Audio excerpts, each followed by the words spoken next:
你以为你在积德行善，其实你正在疯狂作恶。颠覆常识的真相往往最刺耳。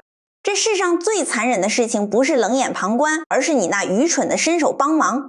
你听懂了吗？2500年前佛陀就看透了。地藏经里写的清清楚楚，地藏菩萨问佛陀，言服众生，举心动念，无非是罪，哪怕偶尔得了善利，也会退失初心。一旦遇到恶缘，恶念就会念念增益，这就是人性。你帮他一次，他觉得你人好；你帮他2次，他当成理所当然；你帮他3次，他直接躺平赖上你。最后一次你不帮，你就是他眼里十恶不赦的仇人。更可怕的是，你的善良正在当刽子手，你掐断了他受教训的机会，你挡了他该还的债，你这是在和宇宙因果对着干。因果轮转从来不会输，你出手就是种下未来更大灾难的种子。多少人因为盲目付出，最后家庭破碎，身败名裂。这种痛苦，这种困惑，我太懂了。如果你想用大智慧护持自己，请在心里默念8个字：智慧护身，因果自明。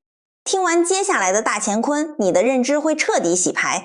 回到1300年前的唐朝，扬州城里有个超级大富商，名叫惠明。他良田千顷，富甲一方，但他不骄纵，出了名的乐善好施。修桥补路他出钱，盖庙塑神他掏银，灾荒年间他开仓放粮。全城人提起他，没有不竖大拇指的，都说他是活菩萨，下辈子要成仙。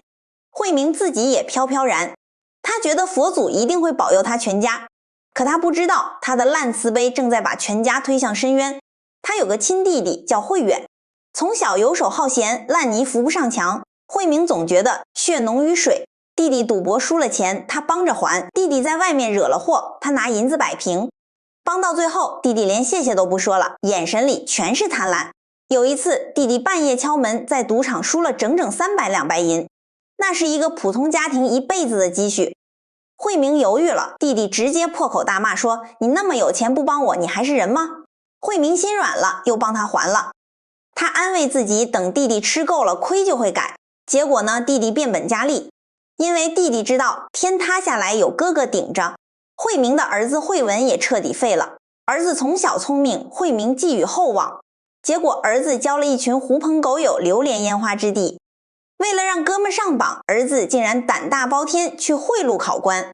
事情败露，考官革职，朋友下狱，儿子是主谋，按律当斩。惠明吓得魂飞魄散，他连夜进京，动用所有关系，散尽半数家财，终于把死罪改成了流放3年。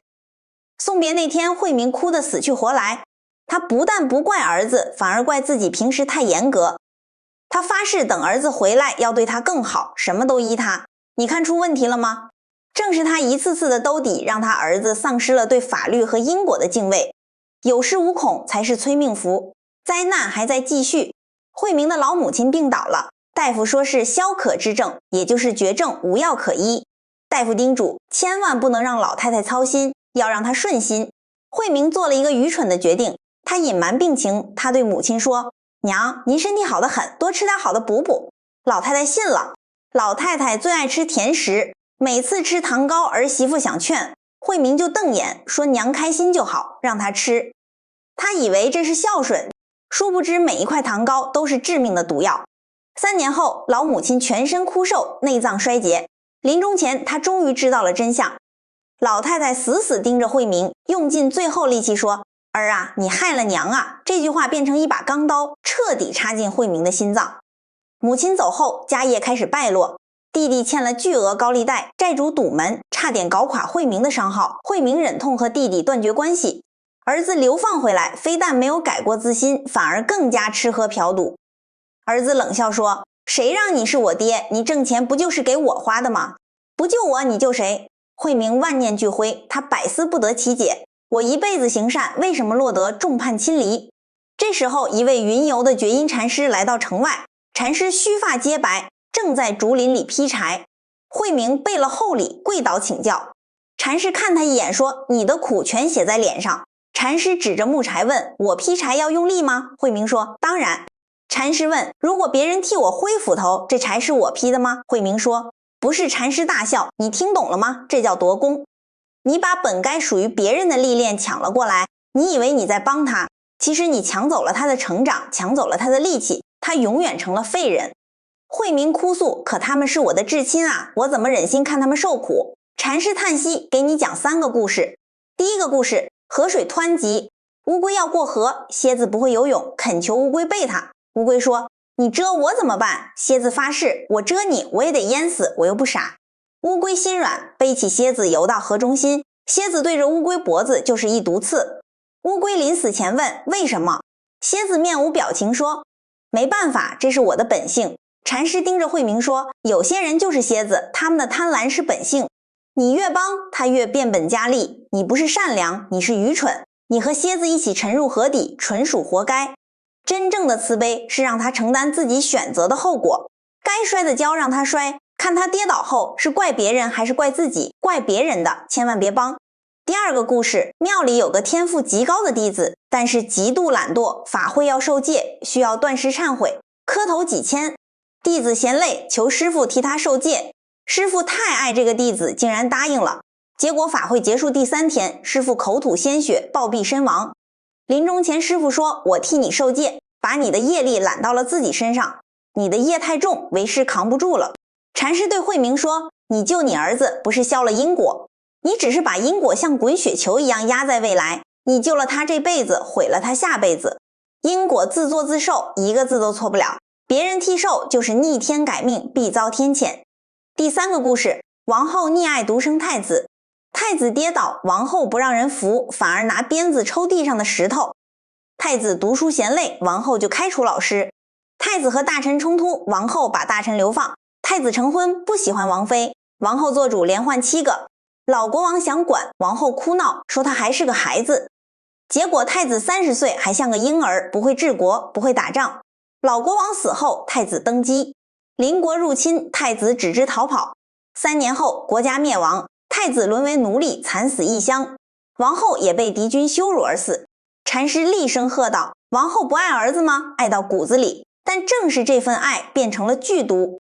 他帮儿子挡住了风雨，也挡住了他变成男人的机会。真正的帮忙是陪伴他面对后果，而不是替他承担。惠明犹如醍醐灌顶，跪在地上疯狂磕头。他懂了，他以前都在帮倒忙，帮弟弟还债是纵容他赌博，帮儿子免死是纵容他犯罪，帮母亲隐瞒是剥夺他的知情权。他把控制当成爱，把纵容当成善。他回到了家，彻底变了。弟弟再次要钱，惠明坚决不给。弟弟大闹，惠明直接闭门谢客。失去依靠的弟弟在绝境中竟然戒了赌，靠双手开始种地。几年后，弟弟跪在惠明面前哭着感谢。儿子回来，惠明不给1分钱，让他去店里当最苦的伙计。儿子从叫苦连天到独当一面。晚年的惠明把家产办了书院，专门教孤儿谋生。他常说，路要自己走，摔倒自己爬，这就是宇宙最深的底层逻辑。因果不是迷信，是一种能量的能量守恒。你做了一件事，就发出一个能量波，这个波迟早弹回你身上。当你强行替别人承担后果，你就是把别人的负能量死死拉到自己身上。短时间内它轻松了，但能量失衡了，最后会以更恐怖的方式爆发。金刚经说，一切有为法，如梦幻泡影。你以为能改别人的命，你只是在梦里添了个幻影。但这不代表要冷血，我们需要智慧的慈悲。帮忙前死活要问自己3个问题。第一，帮了之后他是变强还是变弱？如果让他产生依赖，下次还找你，绝对不能帮。帮人要帮成长，而不是帮逃避。第二，这件事到底该由谁来完成？那是他的人生课题，你代替他，你就是在替他活。他的考卷你替他写，有什么用？第三，你帮忙的动机是出于理智还是情感？很多人帮忙只是因为自己看着难受，为了让自己心里过得去，这种出发点是自私的。真正的大爱是哪怕自己心疼，也要看着他去历练。如果决定不帮，怎么开口？教你一个绝招，3明治沟通法。第一层，先给肯定和理解，告诉他，我知道你现在很难，我特别理解你。第二层，直截了当说出你的原因，说但是如果我一直帮你，你就永远学不会独立，我不希望你变成废人。第三层，给予信任和鼓励，说我相信你有能力解决，需要建议我可以给，但这一关必须你自己过。这样说话既有边界又有温度。最后千万别掉进血浓于水的道德绑架。全天下最恶心的逻辑，就是因为我们是一家人，所以你必须无底线帮我，哪怕我作死你也得陪葬。这不叫亲情，这叫寄生虫。拒绝不代表不爱，有时候冷酷的拒绝才是最顶级、最深沉的慈悲。善良是本能，但智慧是修行。没有智慧的善良只会好心办坏事。佛陀神通广大，尚且不替众生开悟。因为别人给的答案永远不是你自己的茫茫人海，每个人都有自己的因果要了。你再爱一个人，也别替他去活。下次至亲再向你伸手，先停3秒，问问那3个问题。这一句不字比1000句好，更需要天大的勇气。如果今天这些话刺痛了你，请把它分享给那个正在执迷不悟的人。也许你动动手指，就能拯救一个即将破碎的家庭。那么，如果时间可以倒流，回到当初他求你的那一刻，你会伸出手，还是学会放开？